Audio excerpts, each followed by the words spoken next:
नमस्कार, मेरा नाम है प्रमोद कुमार और जैकबोर्ड डायरी में आप सभी का स्वागत है। तो दोस्त सबसे पहले काम की बातें कर लेते हैं। 2 इम्पोर्टेंट काम की बात है। सबसे पहला, पिछला वाला वीडियो में अपन ने रासायनिक समीकरण क्या होता है, रासायनिक अभिक्रिया क्या होता है, रासायनिक समीकरण को संतुलित कैसे करते हैं और क्यों करते हैं, इतने छोटे-छोटे सवालों के जवाब अपन लोग देख चुके थे। और साथ में अपन लोग रासायनिक समीकरण को संतुलित कैसे करते हैं, उसमें बहुत सारे तकरीबन 4 से 5 क्वेश्चन भी प्रैक्टिस किए थे। उसके दौरान मैंने आपको सारी थ्योरेटिकल बातें बता दिया था कि कैसे रासायनिक समीकरण को संतुलित करते हैं। दूसरा इम्पोर्टेंट बात ये है कि आप चैनल को सब्सक्राइब कर लीजिए, क्योंकि ये जो कोर्स चल रहा है हमारा क्रैश कोर्स का, ये दिसंबर का एंड तक में खत्म हो जाएगा। इसके बाद जो हमारा टाइम बचेगा जनवरी और फरवरी मंथ, उस समय अपन लोग शॉर्ट क्वेश्चन, लॉन्ग क्वेश्चन या फिर ऑब्जेक्टिव क्वेश्चन 30 से 50 हर एक चैप्टर से करेंगे। केवल ऑब्जेक्टिव क्वेश्चन, शॉर्ट क्वेश्चन और लॉन्ग क्वेश्चन उसको तो छोड़ के केवल ऑब्जेक्टिव क्वेश्चन तकरीबन ना करते हुए 50 तो कंप्लीट करेंगे ही करेंगे, ठीक है। और सर एक ऑब्जेक्टिव क्वेश्चन का आपको पीडीएफ भी मिल जाएगा, आप उसे आसानी से डाउनलोड कर सकते हैं हमारे टेलीग्राम चैनल से। और यदि आपका कोई भी क्वेरीज या डाउट रहता है तो आप हमें कमेंट बॉक्स में मेंशन कर सकते हैं, या फिर टेलीग्राम चैनल पे ज्वाइन होके आप हमसे जूम मीटिंग, जूम क्लासेस के लिए परमिशन ले सकते हैं, या जूम क्लासेस के लिए आप हमें बोल सकते हैं। हम जूम क्लास में भी आपका क्लासेस कंडक्ट करवा के आपके डाउट को पूरी तरह से क्लियर करने की कोशिश करेंगे। आज वाले वीडियो में अपन लोग रासायनिक अभिक्रिया के प्रकार को देखेंगे, और इधर मैंने पीडीएफ लगाया है, इसमें तकरीबन आपका 9 गो रासायनिक अभिक्रिया है। आधे घंटे के इस वाले वीडियो में हम लोग विस्थापन अभिक्रिया तक आज जाएंगे, ठीक है। बाकी जो हमारा पोर्शन बच जाता है उसको नेक्स्ट वाले वीडियो में कंप्लीट कर देंगे। इसके बाद हम लोग का ये अध्याय 1 रासायनिक अभिक्रिया एवं समीकरण पूरी तरह से कंप्लीट हो जाएगा। अभी आगे चलते हैं अपन लोग। यहाँ देखिए, संयोजन अभिक्रिया। संयोजन अभिक्रिया नाम से पता चल रहा है कोई चीज जुड़ रहा होगा। संयोग कहाँ से वर्ड आया है? संग से। शादी ब्याह के माहौल में आपने देखा होगा तो एक शब्द लिखा हो रहता है, रमेश संग गीता। तो वो लोग क्या हो रहे हैं, जुड़ के एक हो रहे होते हैं, तो वही संग से संयोग बना है, संयोजन बना है। तो 2 या 2 से ज्यादा अभिकारक मिल के एकल एक हो रहे होंगे, एक उत्पाद बना रहे होंगे, उसको अपन लोग बोलेंगे संयोजन अभिक्रिया, ठीक है। तो इसके परिभाषा पढ़ लेते हैं एक बार। जिसमें 2 या ज्यादा अभिकारक एक उत्पाद बनाता है वह संयोजन अभिक्रिया है। उदाहरण में 3 गो लिख दिए हैं, तीनों उदाहरण आपको याद रखना है। कोयला का दहन, किसी भी चीज को अपन लोग जलाते हैं तो ऑक्सीजन का जरूरत पड़ता है, और कोयला को अपन लोग सी बोले तो कार्बन, एकदम ठोस रहता है, करिया नियर, इसीलिए एस लिखे हैं। ऑक्सीजन नहीं रहेगा तो जलेगा नहीं, इतनी बात तो आप जानते हैं। तो ऑक्सीजन भी लिख दिए। तो जितना भी गैस होता है उसको अणु के रूप में लिखा जाता है, कल बता दिया था, इसीलिए O2 लिखे हैं। ये गैस है तो गैस। जब इसको जलाएंगे तो कुछ राख बचेगा, वो राख हमारा कोनो काम का नहीं, और काम का कौन है? कार्बन डाइऑक्साइड, ये हमारा काम का है। तो ये हो गया CO2, ये कार्बन डाइऑक्साइड गैस होता है तो गैस के फॉर्म में लिख दिए। जल का निर्माण, जल कैसे बनता है भाई? हाइड्रोजन और ऑक्सीजन गैस मिलने से। तो ये हो गया, इसको संतुलित अपन ने कर दिया। अच्छा, संतुलित ही रहने देते हैं, पिछला वाला वीडियो में तो आपने संतुलित सीख लिया था। संतुलित की वजह से ये 2 आया है, ठीक है। तो ये H2 hydrogen gas, O2 oxygen gas, ये दोनों मिल गया तो पानी बनेगा H2O लिक्विड के फॉर्म में। तीसरा नंबर है बुझा हुआ चूना। बाजार से जो चूना खरीद के लाते हैं ना, वो वाला चूना जिंदा होता है, उसको जब आप पानी में डालिएगा तो बुलबुला निकलेगा। इसके बाद फिर 1 घंटा या 2 घंटा के बाद उस बुलबुले वाला खत्म हो जाएगा। इसके बाद उस चूना को उठाइएगा, दोबारा नया पानी में डालिएगा तो बुलबुला नहीं बनेगा। इसका मतलब जो मार्केट से खरीद के लाए थे चूना, वो आपका जिंदा था, जैसे आपने उसको पानी में डाला वो मर गया, तो डेड चूना वो कहलाएगा, मरा हुआ चूना कहलाएगा। तो जब जिंदा चूना को अपन लोग पानी में मिलाते हैं तो वो मरा चूना बन जाता है, और वो उसका एक ही वो नाम रहता है, कार्बन हाइड्रोक्साइड। कार्बन हाइड्रोक्साइड का नाम आपको इधर दिख रहा होगा पीडीएफ में। इसका रासायनिक सूत्र कभी कभी पूछ लेता है, तो इसको याद रखिएगा, CaOH2।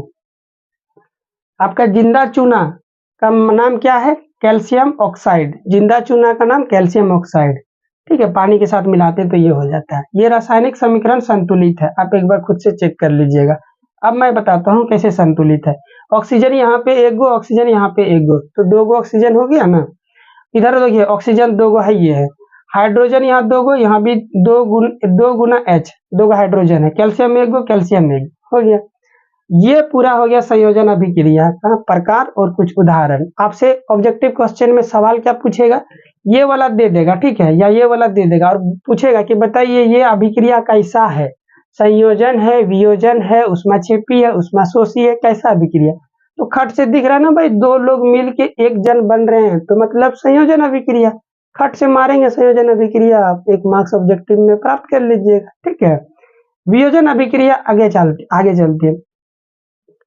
तो जो यहाँ पे जो होगा, या फिर ऐसे रहने देते हैं, जो ही लिख देते हैं। जो एकल अभिकारक 2 या ज्यादा उत्पाद बनाता है उसे अपन लोग वियोजन अभिक्रिया बोलते हैं। वियोजन अभिक्रिया, वियोग नाम सुने कि उसके वियोग में ये रो रहा है, तो वियोग मतलब क्या होता है भाई, आदमी क्यों रोता है, उसके योग में रो, उसकी यादों में रो रहा है, मतलब उसका घर संसार टूट गया होगा, तो वहीं से ये वर्ड आया है वियोग। वियोग का मतलब होता है टूट जाना, तो वियोजन का मतलब होता है टूटना। अब याद रखिए, किसी भी चीज को जब आप तोड़िएगा या खुद भी टूटेगा तो बाहर से उसको एनर्जी देना पड़ता है। जैसे लोहा को आप तोड़िए तो ऐसे देखिएगा चुपचाप तो टूट जाएगा, नहीं टूटेगा, तो उसे हथौड़ा से मारना पड़ेगा तब टूटेगा। ईटा तोड़िएगा तो हथौड़ा से मारना पड़ेगा, लकड़ी को तोड़िएगा एकदम उसमें चलाना पड़ेगा कुल्हाड़ी, तबे ना टूटेगा।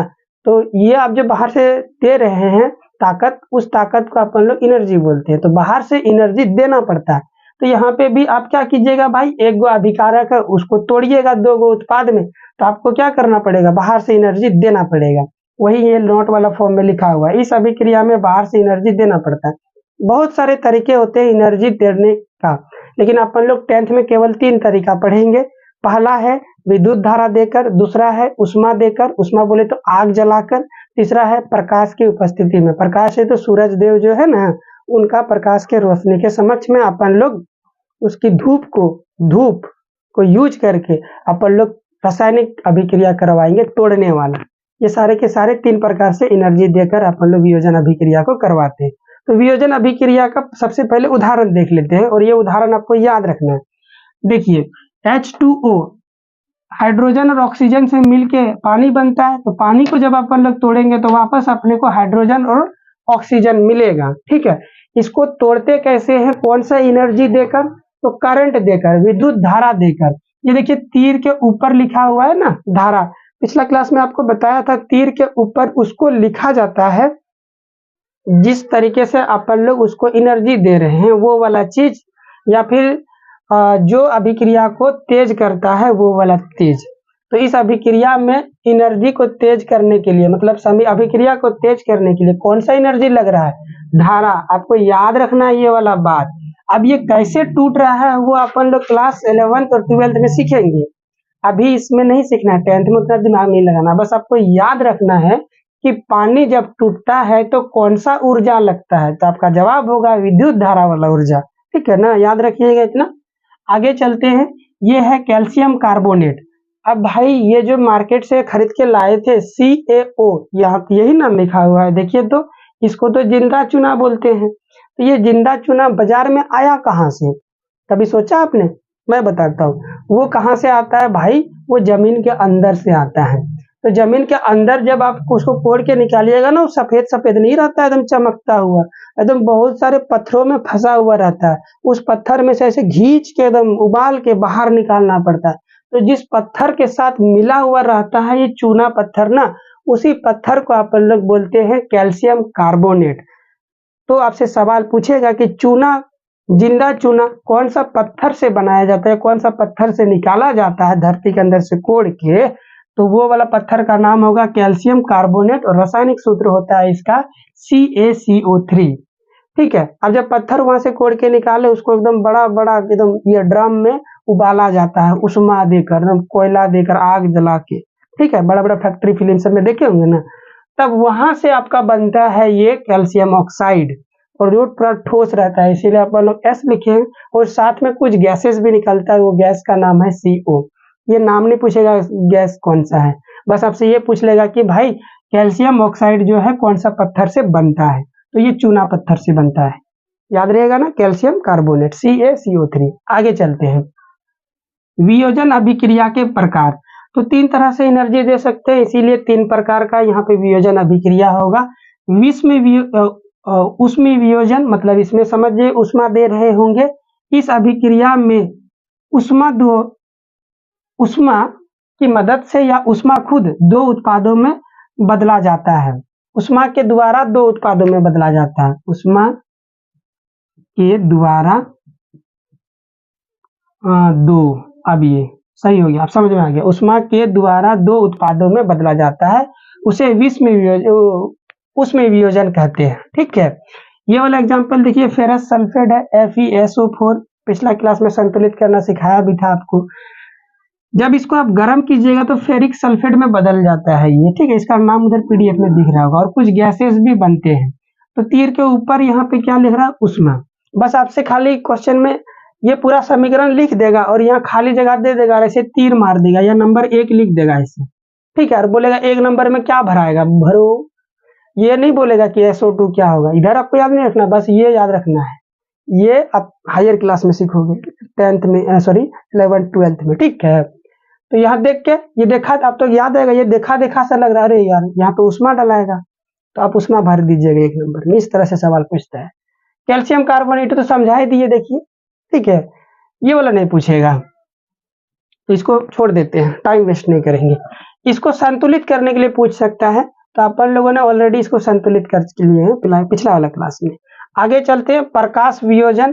तो इसमें समझ में आ गया, प्रकाश सूर्यदेव जी आ गए, तो अपन लोग कैसे इसका अभिक्रिया करवाएंगे। थरिया ले लेंगे, उसमें जिस भी पदार्थ को मुझे अभिक्रिया कराना है थरिया में रख देंगे और धूप में जला के ऐसे छोड़ देंगे।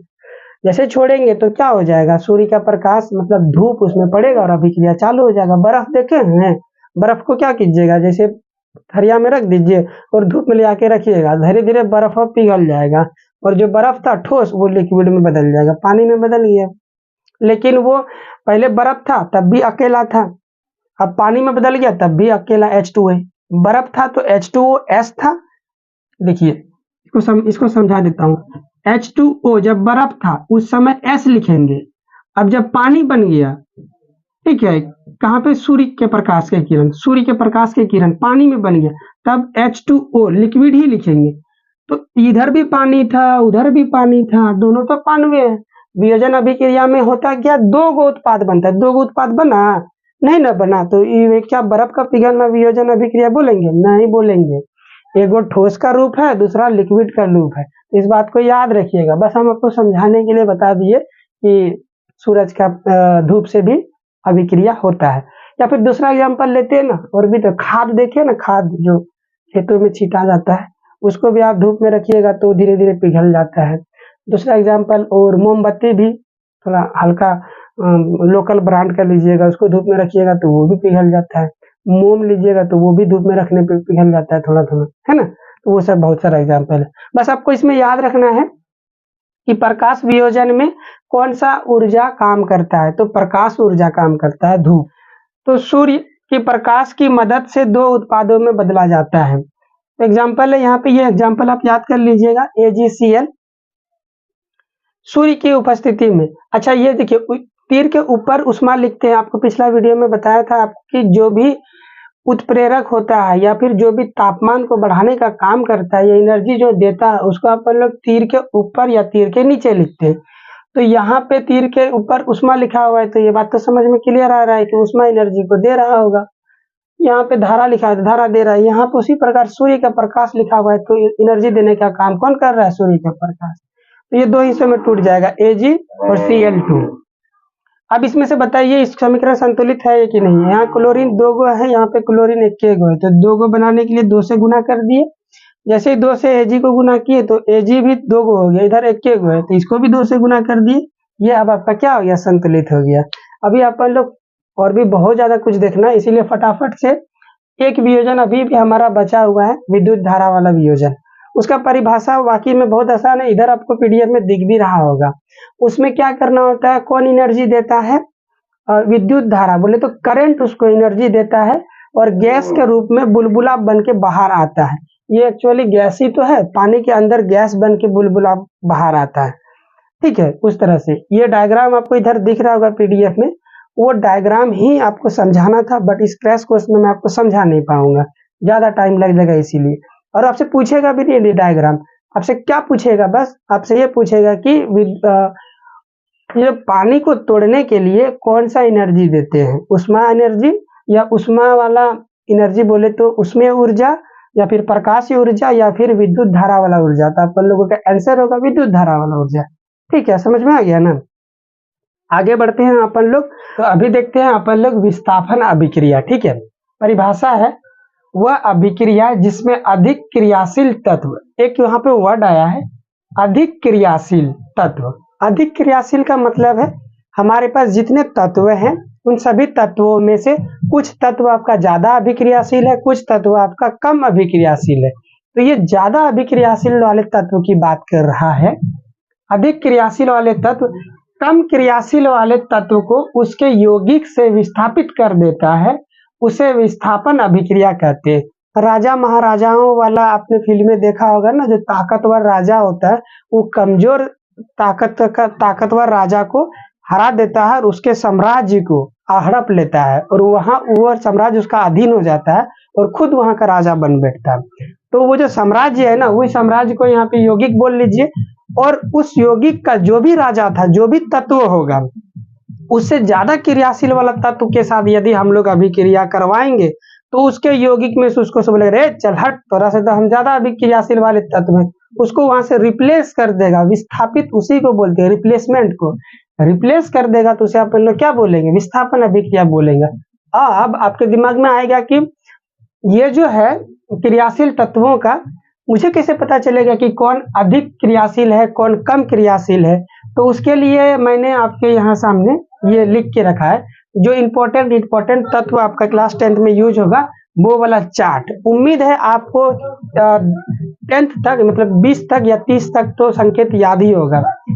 के का मतलब होता है कैल्शियम, ये तीर नीचे से ऊपर जा रहा है, इसका मतलब सबसे अधिक क्रियाशील तत्व ऊपर है, उससे नीचे कम, उससे कम, उससे कम, और इसी तरह सबसे कम वाला यहाँ पे है। तो सबसे कम कौन है भाई? सोना। एयू का मतलब सोना हो गया, एजी का मतलब चांदी हो गया। ठीक है, सबसे कम क्रियाशील जो करता है वो सोना है, इसीलिए सोना ज्यादा दिन तक चमकते रहता है, क्योंकि कोई उसको अभिक्रिया करके क्या बोलते हैं उसको संचारित कर ही नहीं सकता है, या फिर यूं बोल लो गंदा नहीं कर सकता है उसको। ठीक है,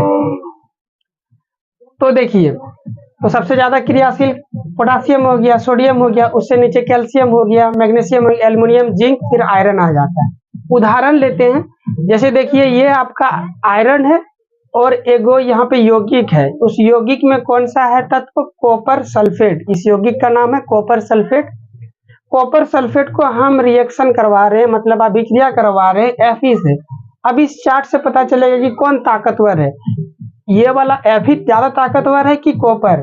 तो जो ऊपर में रहेगा वही ज्यादा ताकतवर है। तो Fe को देखिए एकदम ऊपरा में बैठल है और Cu को देखिए नीचे में बैठल है, इसका मतलब इसको हरा देगा ना, बोलेगा रे तू हट, इस SO4 को छोड़ो, अपना साम्राज्य को छोड़ो और हम एक साथ जाके बैठ जाएंगे।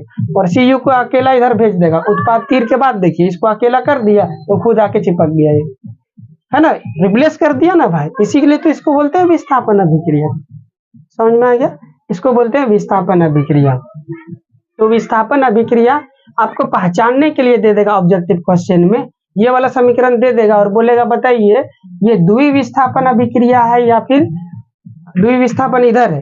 ठीक है, अभी इसको देखेंगे कि केवल विस्थापन अभिक्रिया है या फिर संयोजन अभिक्रिया है या फिर वियोजन अभिक्रिया है। वैसे तो इसको कैसे देखिएगा?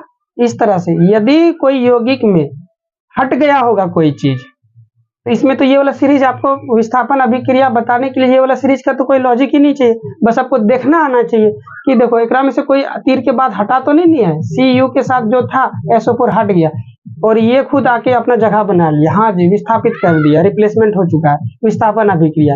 ये देखना तो आएगा ना, वो वही आपका ऑब्जेक्टिव क्वेश्चन में पूछे। समझ में आ गया? द्विविस्थापन अभिक्रिया में मतलब 2 बार विस्थापित होगा, सीधा सा लॉजिक है। इस अभिक्रिया में 2 बार विस्थापित तो होगा। इसमें ऐसा होगा कि भाई तेरा साम्राज्य को हम ले लेते हैं और मेरा साम्राज्य को तुम ले लो, तो एक दूसरे को विस्थापित किया।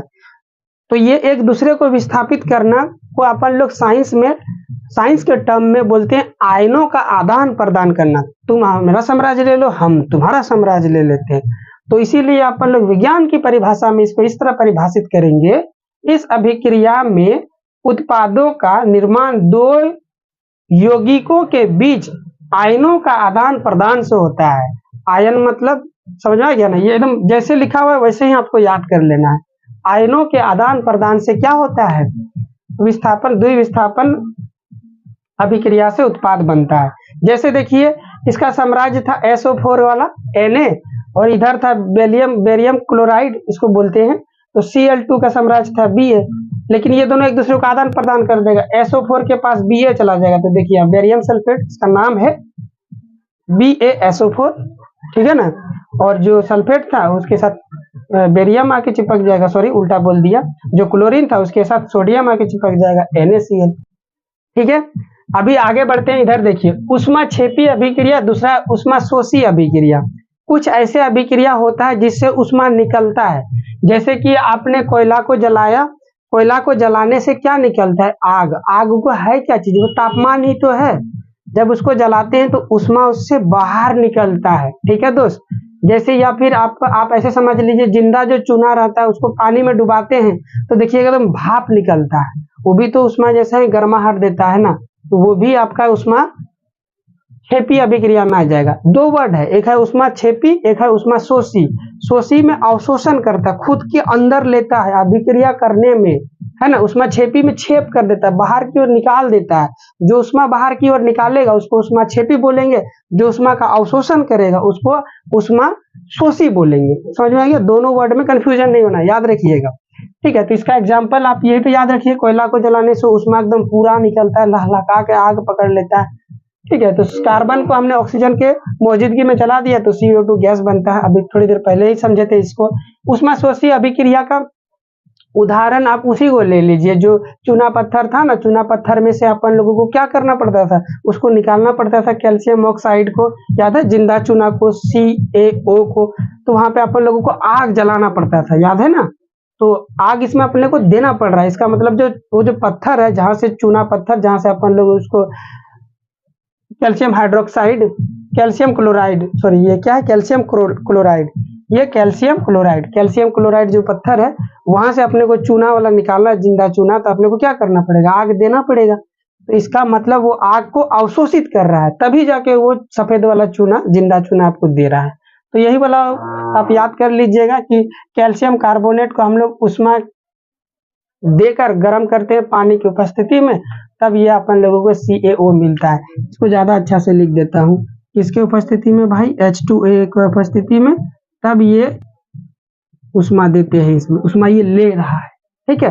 ये बात समझ में आ गया? बहुत आसान है, ऊष्माशोषी और ऊष्माक्षेपी अभिक्रिया। यह अभिक्रिया समझाई दी आपको, वह अभिक्रिया जिसमें ऊष्मा का अवशोषण होता है उन्हें ऊष्माक्षेपी, ऊष्माशोषी है ना, ये गड़बड़ हो गया, ऊष्माशोषी,